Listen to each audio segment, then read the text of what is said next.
Hello viewers, welcome back to my channel. Guys, আজকে আমরা চলে এসেছি রাজশাহী নব থিয়েটার। এটাকে আসলে বঙ্গবন্ধু নব থিয়েটারও বলা হয়। এখানে কিন্তু বিভিন্ন জিনিসের টিকিট আছে। এখানে কিন্তু আপনাকে একবারে সমস্ত টিকিট কেটে তারপরে ঢুকতে হবে। এখানে আসলে কিছু প্যাকেজও আছে যে আপনার প্রবেশ টিকিট ফ্রি পাবেন, তার সাথে যে কয়েকটা মুভি দেখলে আপনি তার সাথে প্রবেশ টিকিট ফ্রি পাবেন। গাইজ, আপনাদের কিন্তু টিকিট কেটে সবগুলো টিকিট একবারে কেটে ভিতরে ঢুকতে হবে, কারণ ভিতরে কিন্তু কোনো টিকিট কাউন্টার নেই। আপনি যে মুভিগুলো দেখতে চান সেগুলোর টিকিট কিন্তু একবারে কেটে তারপরে ঢোকাতে হবে। গাইজ, এখান থেকে কিন্তু জায়গাটা দেখতে অনেক বেশি সুন্দর লাগছে, কিন্তু এই দিকে কিন্তু ঢোকার কোনো রাস্তা নেই। আপনাকে নিচের সাইড দিয়ে কিন্তু ঢুকতে হবে। ওপরে গেট আছে, বাট ওগুলো বন্ধ। এই গেটটাই শুধু ঢোকার জন্য। এখানে কিন্তু আপনার চেকিং হবে সমস্ত ব্যাগ যেগুলো আপনারা নিয়ে যাবেন। এরকমের ফ্যাসিলিটিস কিন্তু আপনার এয়ারপোর্টে দেখা যায়। এখানে কিন্তু কিডস জোন আছে, মানে ছোটো বাচ্চাদের খেলার জন্য। যাদের একদম ছোট বেবি তাদের কিন্তু এখানে রেখে তারা কিন্তু মুভিগুলো এনজয় করতে পারেন। গাইস, নবথিয়েটারের ভিতরেই কিন্তু একটা ছোট স্টল আছে, মানে দোকান। এখানে কিন্তু আপনারা বেশ অনেক রকমের জিনিসই পাবেন। লিটারালি এখন গরম পড়ছে, এজন্য আমরা আইসক্রিমটা খেয়েছিলাম। এখন আমরা ফার্স্ট ফ্লোরে আছি, মানে একদম নিচতলাতে। তো এখানে আপনারা একটা দোকান পাবেন, আর এখানে যে 5D মুভিটা আছে সেটা কিন্তু এই তলাতেই দেখাবে আপনাকে।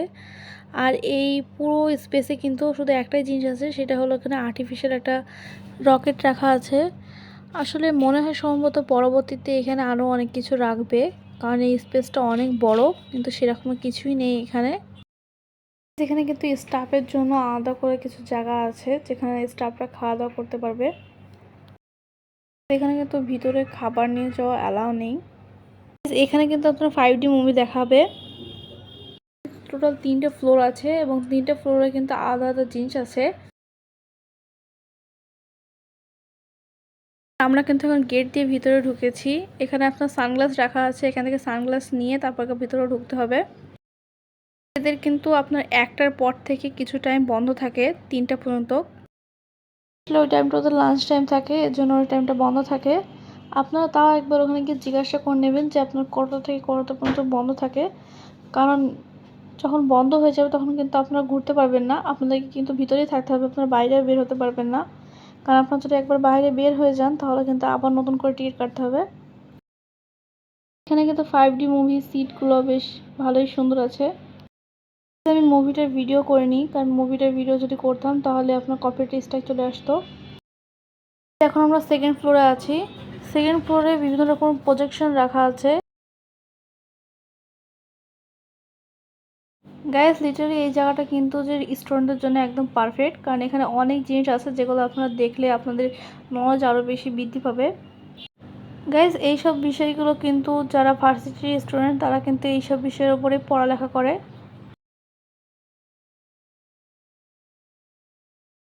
বাকি দুটো ফ্লোরে আপনার শুধু মুভির জন্য আছে, বাট এইখানে কিন্তু অনেক কিছু আছে দেখার মতো।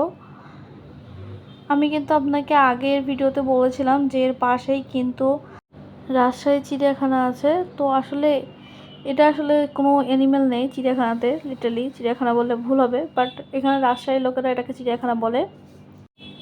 গাইস, এই গেমটা আপনারা অনেকেই খেলেছেন। এখানে বলগুলোকে তোলা লাগে, বাট এইটা ওই রকমের না। সাধারণত এখানে বলের জায়গায় ডল দেওয়া থাকে, পুতুল। তো এখানে বল দিয়ে রাখা হয়েছে। গাইস, এখান থেকে কিন্তু বাইরের যেই দৃশ্যটা আছে সেটা আপনারা দেখতে পাবেন। এগুলো কিন্তু আপনার এনজয় করা যাবে, কিন্তু আমি প্রথমে আগে অল্প একটু ভিডিও করে দেখিয়ে দিলাম আপনাদেরকে কি কি আছে। এখন আমি আপনাদেরকে প্রত্যেকটা জিনিস একটা একটা করে দেখাবো যে এগুলো আমরা কীভাবে খেলতে পারবো। আমি এখানে ভিডিওগুলো করছিলাম আর এগুলো আমার বোন খেলছিল। গাইজ, এটা কিন্তু একটা গোলকের মতো, আর এখানে কিন্তু আপনার প্রত্যেকটা প্ল্যানেট এর ভিতরে সেট আপ করা যাবে। এখানে সাইডে একটা কম্পিউটার মতো আছে যেখানে আপনারা সমস্ত প্ল্যানেট সেট আপ করতে পারবেন। নর্মালি এখানে আর্থকে সেট আপ করে রাখা হয়, কিন্তু আপনারা এটা ইউজ করে যে কোনো প্ল্যানেট আপনারা সেট আপ করতে পারবেন। সৌরমণ্ডলে যতগুলো প্ল্যানেট আছে। সেই নব থিয়েটারের একটু সামনে কিন্তু একটা সুন্দর রেস্টুরেন্ট আছে। এটা আসলে হোটেল মতো। এখানে আপনারা থাকতেও পারবেন, আবার এখানে আপনারা শুধু লাঞ্চ করার জন্য হলেও যেতে পারেন। এটা নিচে যে সুইচগুলো আছে এগুলো ক্লিক করলে এই বাবলস ক্রিয়েট হবে। এগুলো দেখতে অনেক বেশি সুন্দর লাগছিল।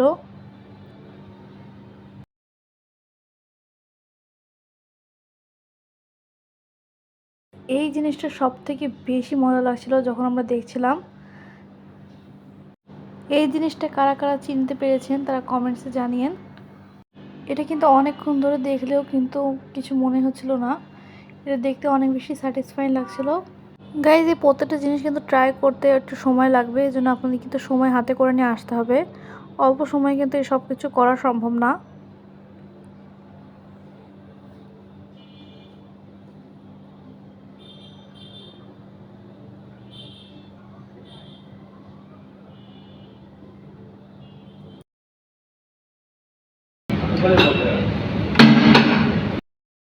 এই জিনিসটা আসলে বাচ্চাদের জন্য, কিন্তু যদি কোনো বড়রাও খেলতে চায় তারা খেলতে পারে। এগুলো আসলে কালার স্টিক, আর এই বোর্ডে হলো যে লাইট আছে, যখনই কালার স্টিকগুলো ঢোকানো হচ্ছে তখন লাইটের কারণে কালার স্টিকগুলো শাইন করছে। আর এটা আসলে 3D প্রজেক্টর। এখানে ডাইনোসর আছে, এরকমের ডাইনোসর এখন বেশ কয়েকটা জায়গাতে দেখা যাচ্ছে। গাইজ এটা দ্বারা বায়ুর বেগ বোঝা যায়। এখানে কিছু এআই রোবটও আছে।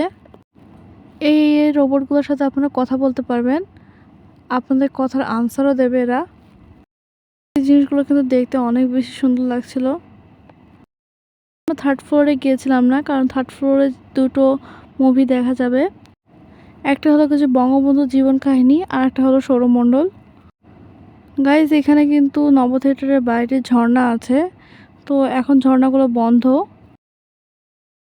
নব থিয়েটারের একদম বাইরের সাইডে কিছু স্টল আছে, ফুড স্টলও আছে কয়েকটা।